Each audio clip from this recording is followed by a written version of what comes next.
Касымалы Жантошев. Қаныбек романы. Қуғын. Күн шығып қалғанбы?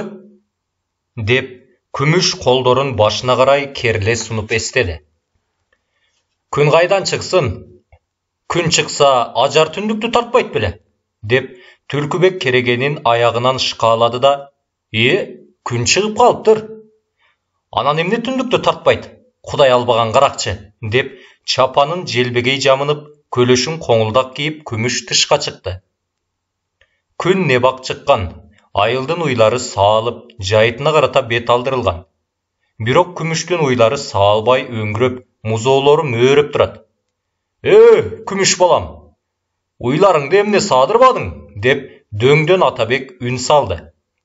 Жанагы жаман уктап қалған го? Деп, заардана, күміш ажардын алачыгы жаққа басты. Уйку менен жаман эрдин назасын күтүп жаткан го деп, Атабектин кызы Кылымкан алкылдап күлө үйүнөн чыкты. Кылымкандын сөзүн уккан 3-4 аял каткырып да жиберишти. Күмүш ажарды уктап жаткан жеринде баштан ары 5-6 тээп, чачтан алып сүйрөмөк болсо да, үйгө кирип барганда ажар жок болуп чыкты. Ажардын жоктугу күмүштүн ачуусун ого бетер келтирди. Сурданып кайра чыкты да, "Ал дагы үйдө ажар барбы?" деп калтыраган ачуулуу үнүн каттуу чыгара тиги жакта көрүнгөн Күлүканга кайрылды. "Ал көрүнгөн жок" деген дабыш Күлүкандан гана эмес, үйлөрдүн баардыгынан чыкканда күмүштүн көзү алайып, өңү ого бетер сурданды. "Мен эрте турдум эле. Ажарың көрүнбөдү го", деди Атабек дөңдөн туруп. Күмүш айылдагылардын баардыгынан кайталап сурады эле, ажарды эч ким көрбөгөн болуп чыгышты. "Ал өлүгүңдү көрөйүн. Баласын алып качкан экен го", деп күмүш күүлөнүп үйүнө жөнөдү. "Койчу, кайда качат эле?" деп чепкенин желбегей жамынган Түлкүбек күмүшкө утурлай басты да, "Дурустап карат. Бирдеме кылмыш болуп жүргөндүр". Ажар жок болуп чыкты. Ажар качты деген сөз айылдагылар үчүн күтүлбөгөн окуя болду. Анткени ажардын качары эч кимдин оюна келбеген ишеле. Айылдагы бала-чака дебей баардыгы тең таңданыша карап тышка чыгышты. Окуяга ишенбегендер иштин жайын сурап, кыбыр-күбүр боло баштады. "Капырай, укмуш. Ай, чын эле качыптырбы? Жерге кирсин. Кайда качат эле?" дешип, бир дары Ажар менен Каныбектин качканына ишенишпеди. Күн көтөрүлдү. Жылкычылар жылкыны айдап келип, кулундарды байлашты. Элдин баардыгы дөңгө чогулуп, Ажар менен Каныбек жөнүндөгү сөздү кызыта баштады. 3-4 жигит ат минип айлананы карады. Ажар менен Каныбек чын эле жок болуп чыкты. "Капырай, чын эле качтыбы?" деп Түлкүбектин түрү өзгөрүлө баштады. Бек, жаш баласы менен жаман катын кайда качат эле? Каныбек кулуңду мага бербөө үчүн кылып жаткан амалың эмеспи? Жок деп кара күчкө бөлүнбө, Бек. Байгеге кул сайдым деп, элге мактанып жүрүп. Эми алдыганыңа рахмат. Мен дагы жолумдан калбаймын. Ой, самсахун, жоргон алып келип току. Качырыңды токун, жөнөйлө, деп Түлкүбекке таарынгандай Зуннахундун дагы түрү бузулду. Зуннахундун таарыныч менен айткан сөздөрү Түлкүбектин өлбөгөн 4 шыйрагын калтырган сыяктанды. Түлкүбек түрүн бузуп, каарын төгүп, айылдагы койчу колоң катын калаш жана кол алдында иштеп жүргөн чор тамандардын баардыгын жыйып сурады. Бирок Ажар менен Каныбектин жайын эч ким айта албады. Ажар менен Каныбек өзү кете алган жок. Ал экөөнү айылдагы чыккынчылар кетирди. "Мага ошол чыккынчы кылгандарды таап бергиле", деп айылдын аксакалдарын Түлкүбек кыса баштады. Албетте, Бек зикир чалса, бек эместер бакшы болот эмеспи? Иншаллах, Бек туура айтат. Эгер айылдан чыккынчы чыкпаса, жаман катын жаш бала кайда барат? Жана кайда качат? Иншаллах, мен ал чыккынчыларды азыр табамын, деп Бөрүбай молдо элдин баардыгына Куран кармата баштады. Карантүн, эми айлабыз эмне болот? Эми Кудайга чет болбой эле, чыныбызды айталы, деп Күлүкан калтырай баштады. Сен шек алдырбагын, байбиче. Эгер Ажар менен Каныбекти качыргандык үчүн тозокко түшө турган болсок, арман жок, деди карып. Кой кокуй, кылган ишти кылбадык деп Куранды кармап туруп, танганыбыз Кудайга жагабы? Bala çakaga kesiribиз тийбейби деп Күлүкан ыйлап жиберди. Болду, коркпо. Ал экөөнү мен качырдым. Мен узаттым. Сенин корко турган эч нерсең жок. Деп карып эптеп жатып Күлүкандын оозун басты. Бөрүбай молдо Куранын колуна алып, ар кайсы аятын окуп, элди бирден чакырып Куранын карматып жатты. Кудай урсун, Кудай урсун. Кудай алдында жүзүм кара болсун. Жакшылык бетин көрбөйүн. Кечке жаным жетпесин, узабай калайын. Балдарымдын күнүн көрбөйүн. Бекке кара санасам жакшылык көрбөйүн. Айылдаш туруп кара санасам, баламдын күнүн көрбөй калайын. Мындан бетер кул болуп калайын. Кулагым керең болсун, көзүм көр болуп калсын, дешип, Куран кармагандар Куранды колуна алып, өөп, маңдайына тийгизип кайра Бөрүбай молдого берип жатышты. Элдин аягыраак жагында Күлүкан менен карып келди. Бирок Күлүкандын эси чыгып, өңү бузулуп, муундары калтырап калган эле. Көөнү келсе ушул өлүгүңдү көрөйүн, качырдыбы? Деп Күмүш Күлүканга алая карады. Күмүш балам, кантип сага карасанайын деп Күлүкан ыйлап жиберди. Күлүкан үчүн Бөрүбай молдо жаналгычтай, Куран тозоктой көрүндү. Кулагы сөз укпай, көзүнө эч нерсе көрүнбөй жүрөгү алып уча баштады. Ак болсоң Куранды карма, кара болсоң Кудай өзү жамандыкты бала чакаңа азыр эле жеткирет деп Бөрүбай молдонун дабышы чыкканда балдарынын көрөр күнү үчүн чынын айтып жибере жаздап барып токтоду да мен качырганым жок деп Күлүкан Куранды кармап кайра Бөрүбай молдого берди да бизде бирөөнүн катын баласын качыра турган ал барбы? Бөрүбай молдо ажарды качырган адамды азыр таап берет. Анын үйү мүлкүн талатам, бала чакасын ар кимге бирден таратам деген Түлкүбектин үмүтү бошко чыкты. Бегим, көрүп турдуң го. Кудай эсимде, Куран колумда. Эч ким качырбаптыр. Ажар шерменде өзү качыптыр, деп Бөрүбай молдо жобурап аяттан дагы бирди окуп жиберди. Бирок Түлкүбек Бөрүбайдын бул сөзүнө ишенбеди. Молдоке, эгер чын олуя болсоң, күнөөкөрдү дал өзүң тапкын. Ажар менен Каныбекти карып качырды же береги куэтек чортамандар качырды деген шегим бар, деп Түлкүбек Бөрүбайга тигили карады. Бул суроонун жообун карап турган эл да кызыкты. Бөрүбай молдо чындап эле кысыла баштады, бирок элге шек алдырбады. Кандай болсо дагы Түлкүбектин суроосуна жооп берүү керек болду. Тамагын жасап, көзүн сүзүп, бир канча убакытка чейин тымтырс тургандан кийин узакка созулган бир сүрөнү окуп болду да, чор тамандардын бардыгына кайра Куран карматып бүтүп, акырында «Карып! Келип Куранды дагы карма. Эгер Ажар менен Каныбекти качырсаң, же качырган адамды жашырсаң, ордуңдан жылбай жан бересиң. Мен ошончолук касиеттүү чоң сүрө аятын окудум», деди Бөрүбай молдо. Карап турган көпчүлүк, айрыкча Карыпка ылым санагандар Куранды өздөрү кармай тургансып, жүрөктөрү болкулдап, кээсинин муундары калтырап, көздөрү ымыр-чымыр болуп, биресе Бөрүбайга, биресе Карыпка карашат. Күлүкандын жүрөгү оозуна тыгылды, бирок шек алдырбоого тырышып, элден четтеп турат. Кармайын, молдоке. Кармайын, деп Карып Бөрүбайды көздөй басты. Түлкүбектин кара өзгөйлүгүн эсине түшүргөндө бир жала жабатко деп Карыптын жүрөгү болкулдап сестене баштады. Карма! Эгер ишиң кара болсо, ордуңдан жылбай каласың, деп Бөрүбай молдо ого бетер күрсүлдөп кабагын чытыды. Акмын, тазамын. Ажар менен Каныбекти мен качырганым жок. Эгер мен качырсам, ордуман жылбай эле калайын, деп Карып Куранды кармап, өөп, маңдайына тийгизип кайра берди. Бек, көрүп турдуңуз го? Чор тамандар менен Карып ак экен. Ажар менен Каныбек өздөрү качыптыр, деп Бөрүбай молдо Түлкүбекке карады. Айылдагы эл үчүн, айылдаш олтурган коңшулар үчүн Ажар менен Каныбектин качышы түгөн-бөгөн жомок болду. Туш-туштан карап, чапкылап кеткен жигиттер кеч курум кайра келишти. Ажар менен Каныбектин жакын жерде жоктугу Түлкүбекке маалым болду. Тоо башында топудай туман, томуктай булут жок. Асман тоолордун үстүнө көтөрүлүп тургандай болот. Күзгү түндүн күн чыгаар алдындагы жел аргысы көчүлүп, бийик тоолордун башын күндүн нуру каптады. Ажар менен Каныбек кичинекей кашатка чыга бергенде, оттоп жаткан жылкылар чатырап үркүп, токойго кирди. Таң атканча уктабай тикиип, күн чыга көздөрү жабыша калып, ат жалын кармаар үргүлөп барып оңолуп турган жылкычыларды жылкынын үркүшү чоочтуп жиберди. Уйкуга мас жылкычылардын кээ бири так деп жылкы артынан чапса, кээ бири чоочуган бойдон тетири чаап барып токтоду. Жылкылар токойдун аркы четине үркүп чыкты. Жылкычылар жабыла чаап, жылкыны токтотушту. Ой, эмнеден үрктү? Мен үргүлөп кеткен экенмин. Мен бул четинде турбадым беле.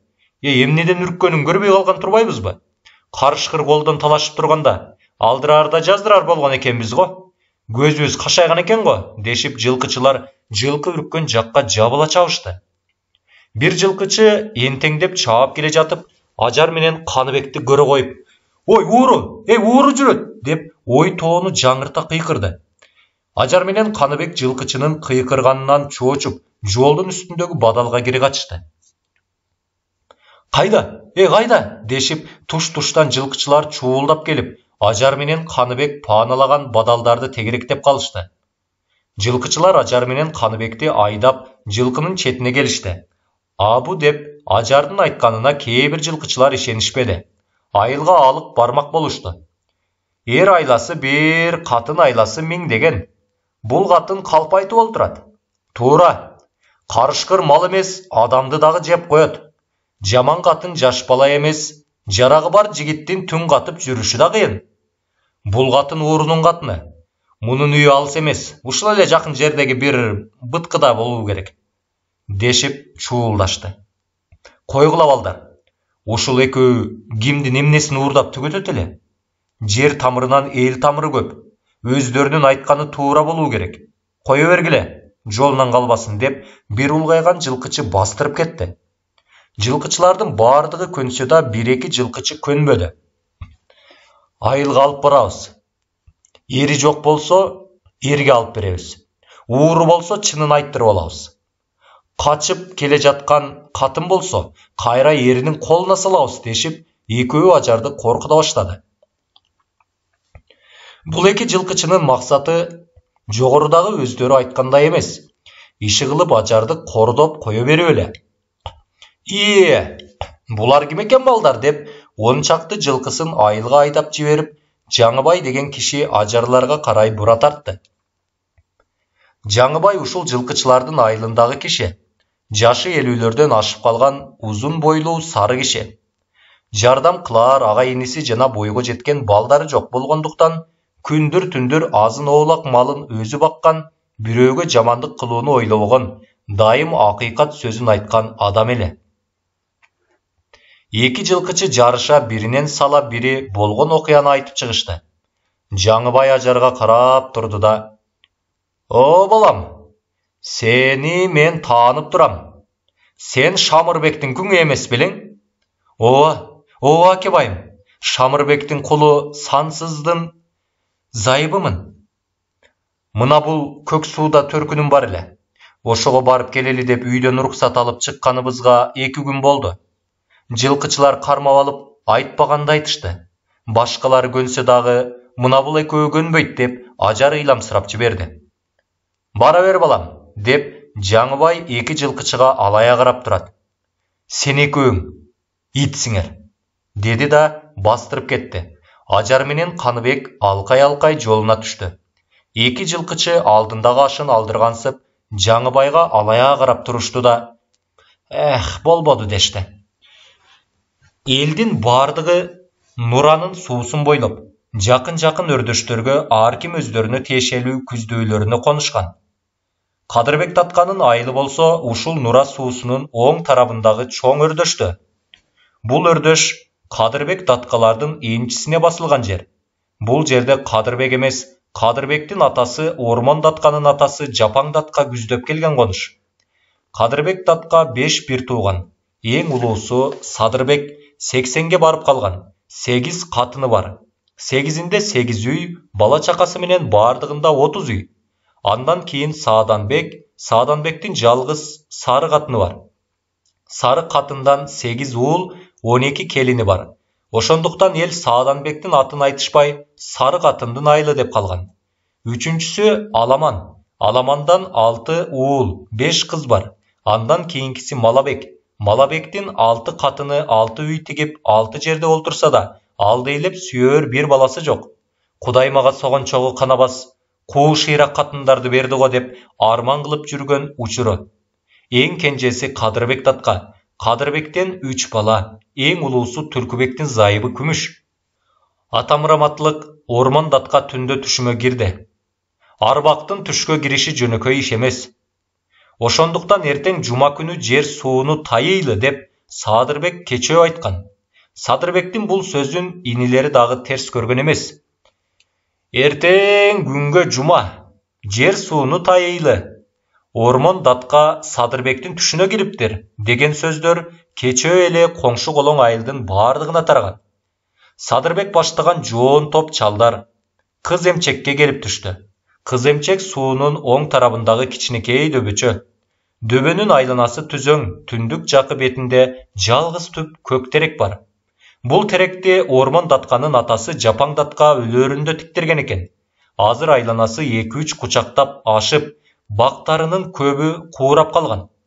Бирок теректе болсо Жапаң датканын даңкы менен далай адамды сыйындырган, далай малды сойдурган терек. Бул теректи Жапаң датканын тукумдары эмес, башкалар дагы мазар деп тайынышат.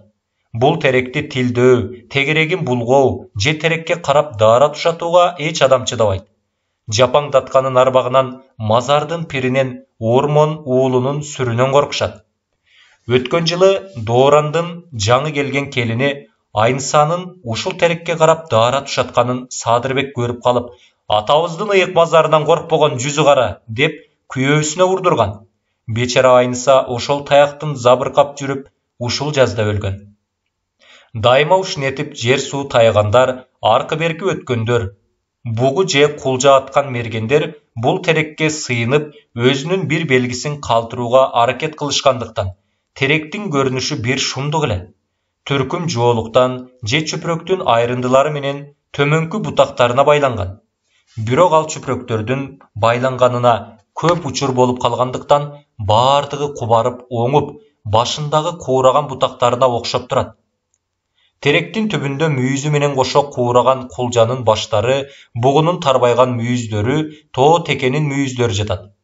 Теректин алды жагындагы жалпак таштын үстүндө куураган мүйүз топчулар, акак седептер, түркүм мончоктор, дат баскан жез тыйындар, бала тилеп ыйлаган катындардын күмүш билериктери, шакеги, иймеги, күмүш сирке төктүрүп жасаткан тоголок топчулар жатат. Мазардын пиринен корккондуктан бул жаткан буюмдарга эч ким тийбейт. Чалдар арбактарга атап Куран окуган дөбөгө олтурушту.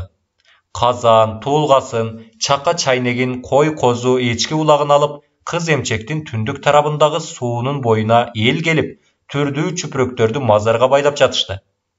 Чалдар курларын моюндарына салып, бата кылгандан кийин азыр гана чөп үзүп жеп турган кой козу, эчки булактар, бирди жарым торпоктор алкымдарынан кан агызып, көздөрүн жашылдантып кыркырап жатты. Мазардын тегеректерин булгабоо үчүн казандар кырка суунун боюна асылып, кан жиндер сууга төгүлдү. О, ботом, биреги келе жаткан ким? Асынга мылтыгы бар экен. Капыр, чабаганга келе жаткандай жүргөн эмекен, дешип, элдин бардыгы төмөнтөн келе жаткан аттууга карашты. Тым-тырс. Бир жигит утурлай басып келген жигиттин атын алды. Жолоочу аттан түшө колун бууруна алып, даткаларга алыстан салам айтты. «Ии, балам, кайдан?»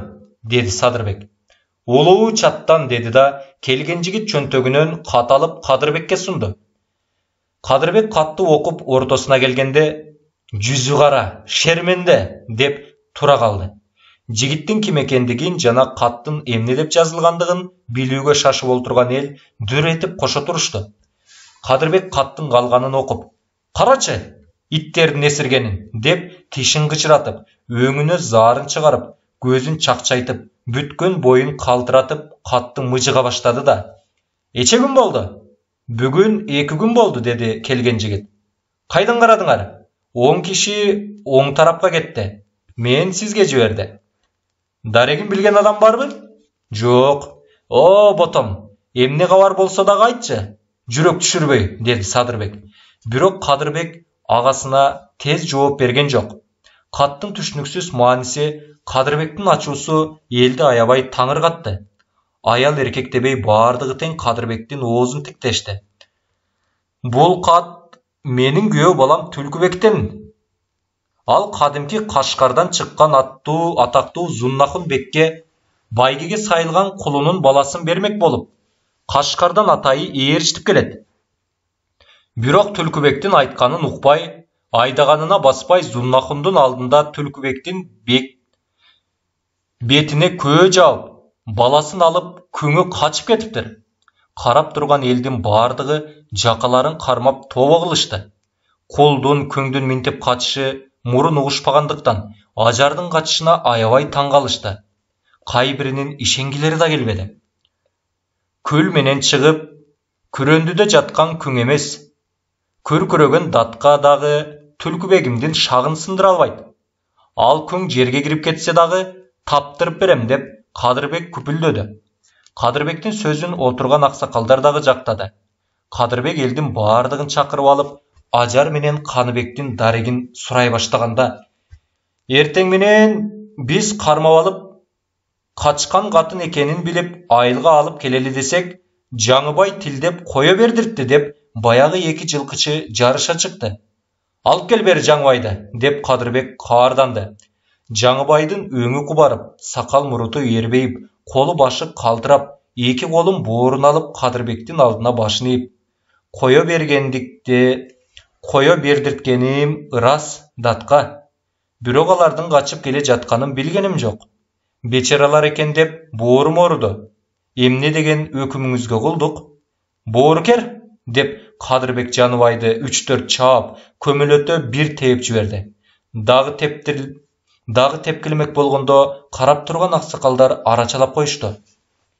Күйөөмдүн бетине көө жапкандарга сенин бооруң ооруйт экен го, деп зиркиреп барып, Кадырбек ордуна олтурду. Кадырбек татка коюңуз.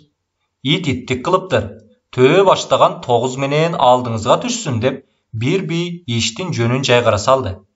Албетте, бийдин бийлиги менен Кадырбектин алдына түшпөскө Жаңыбайда эрк жок. Каныбек менен Ажардын жомогу эркектерден аялдарга өттү. Ыстарчы, бийлер Жаңыбайдын 9даган тартуусун өз ара бөлүштү. Баягы 2 жылкычы баштаган 4 киши Ажар менен Каныбекти кууп бая эле жөнөшкөн. Ажар менен Каныбек кээде жүгүрүп, кээде басып, анда-санда арт жактарын кылчактай карап келе жатышат. Нуранын суусунун күн батыш өйүзүнөн бир далай там үйлөр көрүндү. Аны зымкана дешет. Бул жерди Кытай тараптагылар наград чалды десе, Алай тараптагылар зымкана дешер эле. Анткени Алай эли орус падышачылыгына карагандан кийин Оштон наград чалдыга чейин телеграф столбасы орнотулган. Зымкана анчалык жакшы жерде эмес, айланасы какыраган боз чап, чаңдаган куу топурак.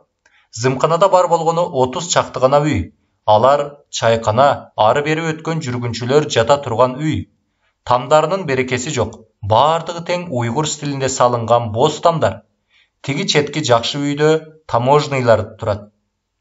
Бул зымканада 2 тараптан тең элчи таможныйлар турат. 2 тараптан келип кетүүчү жүргүнчүлөр бул жерге соктукпай өтпөйт. Күн сайын тополоңдоп келип кетип жаткан кирекечтер. Бири Орусия тараптан келатса, бири Кытай тараптан баратат. Зымкананын айланасындагы өкүргөн эшек, чому менен кишенеген ат, бакырган төөлөр Ажар менен Каныбек үчүн коркунуч тугузду. Бирок Нуранын суусун кечип, бул экөөнүн жолун тосуп келе жаткан киши көрүнбөдү. Эне, суу терең экен го? Ооба, жөө киши эмес, аттуу киши дагы оңойлук менен кече албаса керек, деп Ажар илиңдеп чоочуй баштады. Жолоятам айткан 3 айрылыш жогору болсо керек, деп Каныбек улам суунун жогорку жагын карайт. Алайдын тоолорунан аккан майда суулар чогулуп, көк суунун суусу болуп атылат. Көк суунун суусу түштүк батышка карап агып, зымканага карай имерилгенде Нуранын суусу деп атылат. Нуранын суусу түштүккө карап агып улуу чатка барганда кызыл суу делинип, андан ары Кашкар дарыясы деген ат менен түштүк чыгышка карап агат. Бирок ушунчалык чоң дарыя болсо дагы, аягы мелтиреген көлгө же чалкыган деңизге куйбай, ар кайсы арыктарга бөлүнүп, калганы кургак кумга сиңип кетет. Мына, Жолай атамдын айткан жери, деп суунун 3 айрылышын көргөндө Каныбек кубанганынан кыйкырып дагы жиберди. Сүйүнгөнүнө чыдабай ажардын эки бети албырып, чекеси тердеп кетти. Ушул жерден кечип чыкканда өйүздөгү жарым чакырымга чыкпаган жерде кичинекей белес турат. Дал ошол белесте ары эңкее бергенде орус чегине өтөт. Эгер орус чегине өтүп алса, Ажар менен Каныбектин тилеги орундалганы. Суу жай жана 3 айрылып аккандыктан Ажар менен Каныбектин кечип өтүүгө мүмкүнчүлүк болду. Экөөнүн кубанычы жүрөктөрүнө сыйбай, суунун экинчи айрыгынан кечип, үчүнчүсүнө барганда арт жагынан кыйкырып кууп келе жаткан куугунчулар көрүндү. Эне куугунчу, шордуу башым, деп Ажар ыйлап жиберди. Экөө суудан чыгып аркы белге карап, алдарынын бардыгынча качып калышты. Куугунчулар суунун эки айрылыш жерин кечип, үчүнчүсүнө кирди. Зымкана тараптан дагы жарактуу чериктер чаап калышты. Муңдууга болушуп, муңун бөлүшө тартышкансып асман түнөрөт. Адам арасынан чыккан оозу кандуу мыкаачыга жини келип, бечаранын муңуна, төккөн көз жашына тик багып карай албай, аркайган ала тоо сумсайып, обо мелжиген башын эмес, кокту кулутунан бери туманга чүмкөнүп алгансый. Кордук көргөндөрдүн үшкүргөнүн үйлөгө өсүп, уйгу туйгу шамал болсо, алардын көз жашынан ок жасап, көр коолорду атып жаткан сыяктанып, курган мөндүр түшөт. Бирок бечарага болушкан табияттын күчүнөн Кадырбектин күчү артылып түшкөн сыяктуу. Ал өңү башын кумсартып, алдыдагы кара атты булкултатып, колуна кош ооз мылтыгын кармап, жолдун четирээк жагы менен келатып, жигиттерине карап каардана сүйлөйт. Кудайдын күнү каарым төгө баштады. Ооруган кишидей болбой, тыңыраак баскыла, деп Кадырбек жигиттерге алая карап күпүлдөдү. Алдыңкы жигит атына үстүккө босток камчы уруп, кез-кез артына карап коюп, атын секирме таштардан секиртип түшүрө сойлоктотуп, улуу чаттын ашуусунан эңкейип келе жатат. Ажардын эки колу байланып, аркандын учу алдыңкы жигиттин үзөңгү боосуна басылган. Анын жаман кийимдеринин ого бетер тамтыгы кетип, бир бутундагы жаман кийиз өтүгү алда качан жолдо түшүп калган. Аны алып кийүүгө Ажардын бурсаты келбеген. Кадырбек мүмкүнчүлүк бербеген. Башындагы бир байлам эски жоолугу менен сайда саны жок бөз көйнөгү канга боелгон. Ажардын бетиндеги кашкайган тактардан кан ордуна сары суу куюлуп баратат. Чү, деп алдыңкы жигит атын камчылаганда, ат октос берип, Ажар бети менен көмүлөнүп кетти. Бирок токто, Ажар жыгылып калды. Турсун, деп эч кимиси айтпады. Алдыңкы жигит үзөңкү боолукка салган бойдон сүйрөлүп баратат. Токто, өлтүрбенемди, деп эки колу артын байланып келе жаткан Каныбек чыдай албай кыйкырып жиберди. Бас, иттин баласы, деп Каныбекти өңгөктөтүп айдап келаткан жигит оң бутун үзөңгүдөн чыгара коюп, Каныбекти далыга тептеле, ал бети менен таштуу жолго сүрүлө тийип тура калганда, сол жагынын териси сыйрылып, бетинен кан жуушула түштү. Бирок ал эчтеме деген жок. Жаңы гана өйдө болуп, боюнда кубаты калбагандай сендиректеп, жолдун эки жагына карай теңселип бараткан энесин көрүп, Каныбек Ажардын ал тирүү экендигин сүйүнө түшкөндүктөн өзүнүн ооруган жерин сезбеди. Каардангандай ашууда мөндүрлөгөн күн эми аргасыз туткундардын көз жашын ааламга бүркүп жаткансып жамгырлай баштады.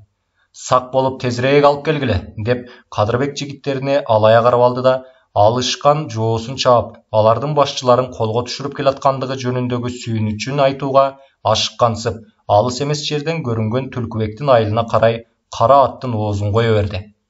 Ажар баласы менен кармалды. Токтоосуз жөнөтөм. Кашкарга кетүүчү Зуннахун камына берсин дегизип, Кадырбектин Түлкүбекке кечээ чаптырган кишиси түндө келгендиктен, Самсахун Зуннахундун буйругу боюнча аттарын токуп коюп, ажарлардын караанын көргөндүктөн бери теги суунун боюнда ыйлап отурат.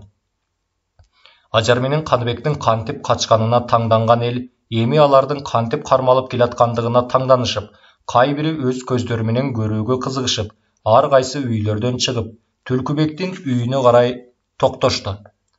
Кылымкан сыяктуу кыз келиндер ажардын алдынан төтөлөй басышты. Карып болсо кабагына кар жаагызып, ажардын байланып келатышканын алдыртан карап, үйүнө жөлөнүп олтурат. Анын сол жаккы колтугуна тыгыла алым ыйлап олтурат.